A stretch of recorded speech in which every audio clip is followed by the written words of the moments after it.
A helicopter crashed in downtown Honolulu today. A Mazda got all hammerjang, but no one was hurt.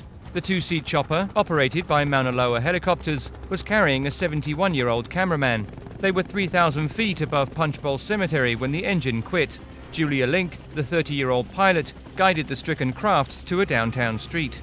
According to one witness, the helicopter flew over one car, landed just in front of it, then skidded down the street into a Mazda. The pilot was unharmed while the cameraman was treated on site for minor injuries. Matthew Lau, the car's owner, maintained his cool in light of the incident. I'm shocked. I wonder why.